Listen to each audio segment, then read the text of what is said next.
There's no feeling more intense than starting over. If you deleted your homework the day before it was due, as I have, or if you left your wallet at home and you have to go back after spending an hour in the commute. If you won some money at the casino and then put all your winnings on red but it came up black. If you got your best shirt dry cleaned before a wedding and then immediately dropped food on it. If you won an argument with a friend and then later discovered that they just returned to their original view. Starting over is harder than starting up. If you're not ready for that, like if you've already had a bad day, then what you're about to go through might be too much. Feel free to go away and come back. I'll be here. Alright, thanks for coming with me on this trip. I'll understand if you have to take a break at any point. Just find a safe place to stop and quit the game. Don't worry, I'll save your progress, always, even your mistakes.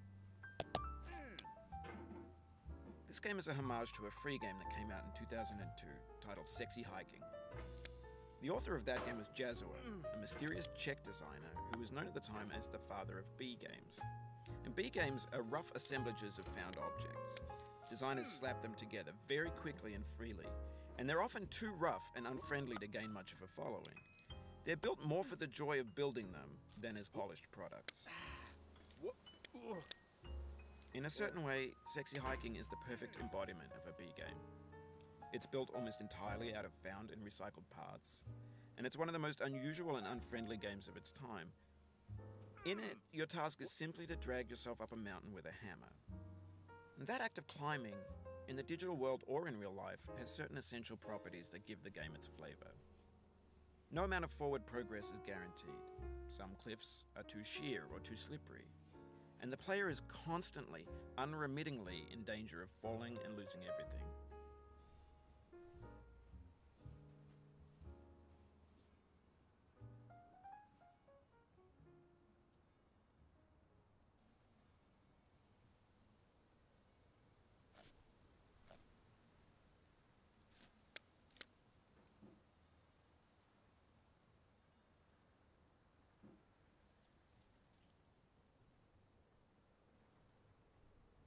Anyway, when you start Sexy Hiking, you're standing next to this dead tree that blocks the way to the entire rest of the game.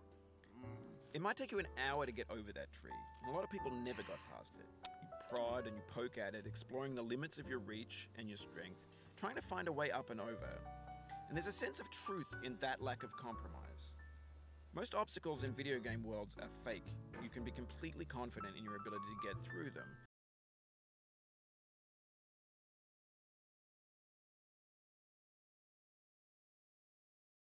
Once you have the correct method, or the correct equipment, or just by spending enough time.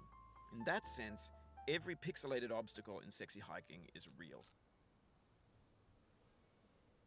The obstacles in Sexy Hiking are unyielding, and that makes the game uniquely frustrating. But I'm not sure Jazuo intended to make a frustrating game. The frustration is just essential to the act of climbing, and it's authentic to the process of building a game about climbing. A funny thing happened to me as I was building this mountain. I'd have an idea for a new obstacle, and I'd build it, test it, and it would usually turn out to be unreasonably hard. But I couldn't bring myself to make it easier. It already felt like my inability to get past the new obstacle was my fault as a player rather than as a builder. Imaginary mountains build themselves from our efforts to climb them, and it's our repeated attempts to reach the summit that turns those mountains into something real. When you're building a video game world, you're building with ideas. And that can be like working with quickset cement. You mold your ideas into a certain shape that can be played with, and in the process of playing with them, they begin to harden and set until they're immutable, like rock. And at that point, you can't change the world, not without breaking it into pieces and starting fresh with new ideas.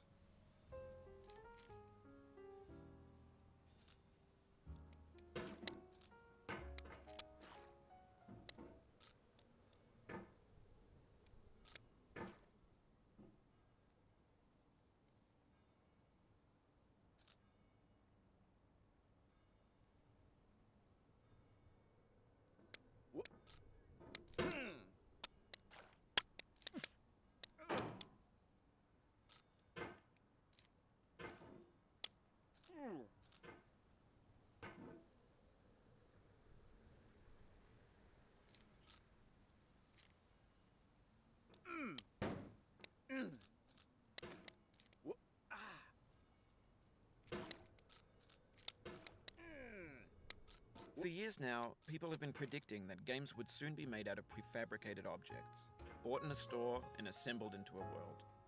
And for the most part, that hasn't happened, because the objects in the stores are trash. I don't mean they look bad or that they're badly made, although a lot of them are. I mean they're trash in the way that food becomes trash as soon as you put it in the sink. Things are made to be consumed and used in a certain context, and once the moment is gone, they transform into garbage. In the context of technology, those moments pass by in seconds.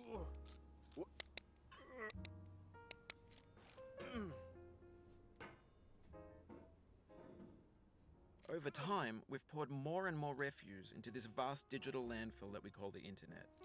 It now vastly outnumbers and outweighs the things that are fresh and untainted and unused.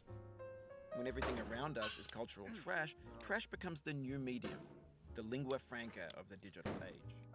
You can build culture out of trash, but only trash culture. B games, B movies, B music, B philosophy.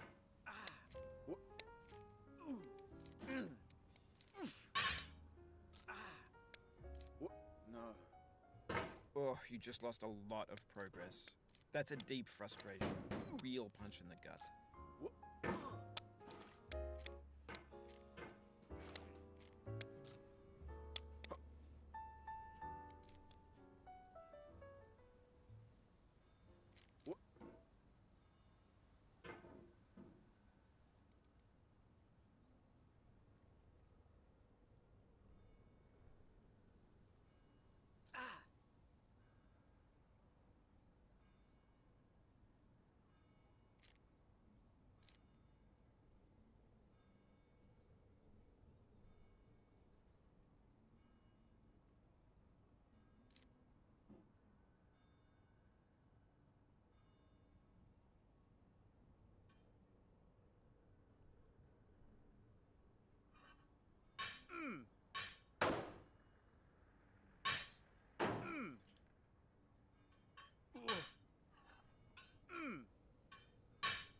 Maybe this is what digital culture is.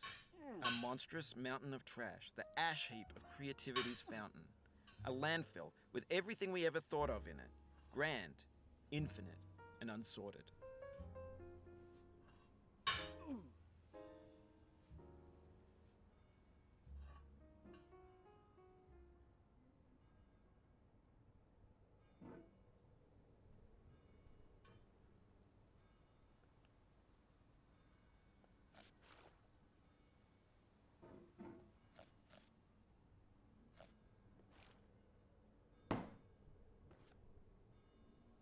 There's 3D models of breakfast, Gen X's fanfic novels, scan magazines, green screen Shia LaBeouf, banned snuff scenes on Live Leak. Facebook's got lifelike bots with unbranded adverts and candid shots of Kanye and Taylor Swift mashups, car crash epic failed GIFs, Russian dashcam vids, discussions of McRibs, discarded, forgotten, unrecycled, muddled, rotten, untitled. Everything's fresh for about 6 seconds, until some newer thing beckons, and we hit refresh. And there's years of persevering, disappearing into the pile, out of style, out of sight. In this context, it's tempting to make friendly content that's gentle, that lets you churn through it but not earn it.